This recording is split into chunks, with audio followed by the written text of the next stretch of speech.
What is going on, six speeders? So today I was asked by one of you guys on Instagram, what is it truly like owning an FRS, what you can expect, and everything fun like that. So let's get straight down to it, and I'll explain everything about the good, the bad, and the ugly about owning a Scion FRS / Subaru BRZ / Toyota Gt86.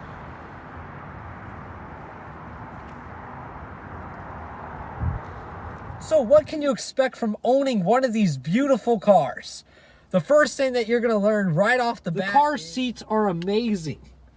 Sorry about all my junk in the passenger seat. But the car seats are amazing. They took a lot of effort inside of the beautiful interior. But my number one complaint right off the bat is I wish that they added more cup holders. Those are my only two cup holders. Oh, and the ones on the side doors if you want to count those.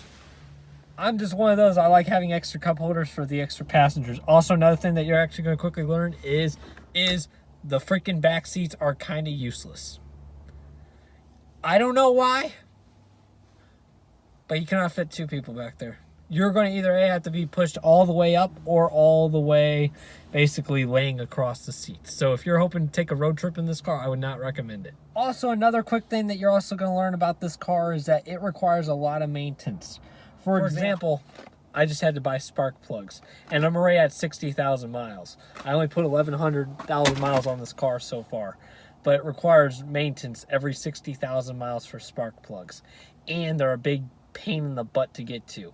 They're literally on the side of your fender. Also, another thing about the engine, the FA20, great design in my personal opinion, high compression, awesomeness, but the chirping, and here's a small clip of what it sounds like.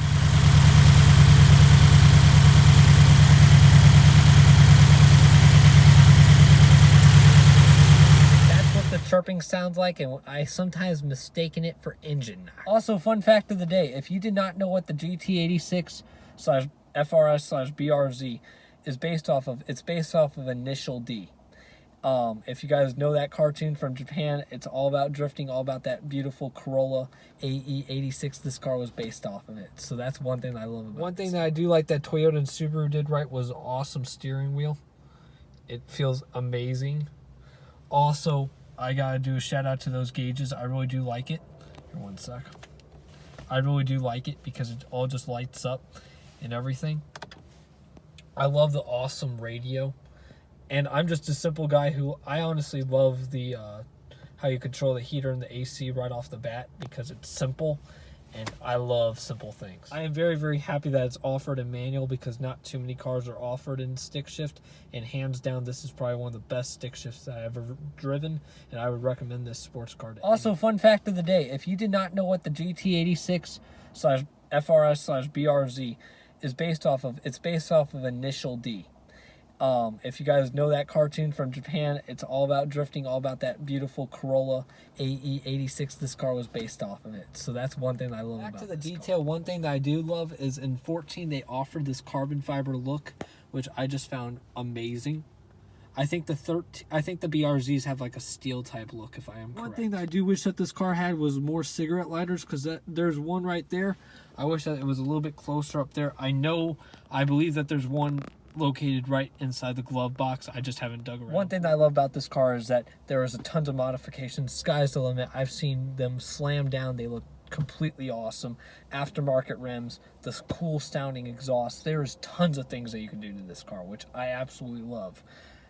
And I always get excited whenever I see one of them modified to somebody's liking. I've seen people turbo them, supercharge them, and they are fast.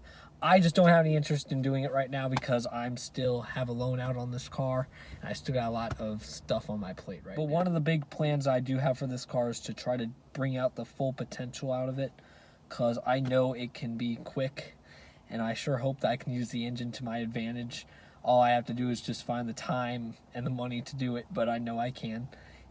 But what it all comes down to is, for a car that runs on only premium gas and everything, for what it really is, I really do think that Toyota and Subaru really did hit the nail on top of the head with this car. It's my book. I think it's honestly a beyond 5 stars for the price. I think they did a phenomenal job.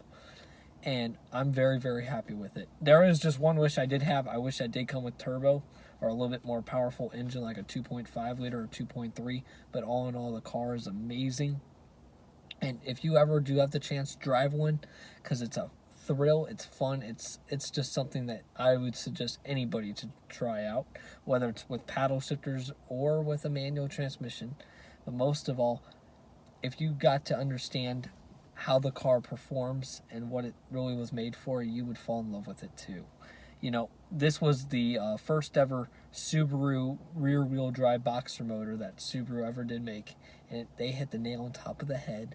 And I'm very, very happy that Toyota did a joint venture with them. I think they did a great job, and I sure hope that this car stays with them for a long time.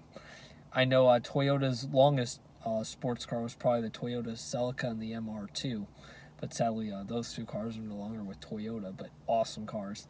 So whenever this car came back, I was so psyched for Toyota / Scion / Subaru to have their real two-door sports car.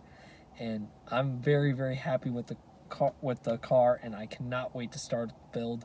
Remember to punch that subscribe button, ring that bell, and to definitely smash that like. And leave a comment if what you guys think about this car. But most of all, the car build will be happening. I already got some fun plans, and I'm just counting down the days, saving up money, and the car build will be exciting because all you guys get to be part of the action. So don't forget to, anytime that you want to see a car reviewed, shoot me an email at 6speeders2019@gmail.com, and to come follow me on Instagram at SmithEM2000. And thank you guys so much, and stay warm if you are up here in the Midwest. If you're down south, enjoy the beautiful weather. And if you're from another country, thank you guys so much for your awesome support. It means a whole lot. Thank you guys.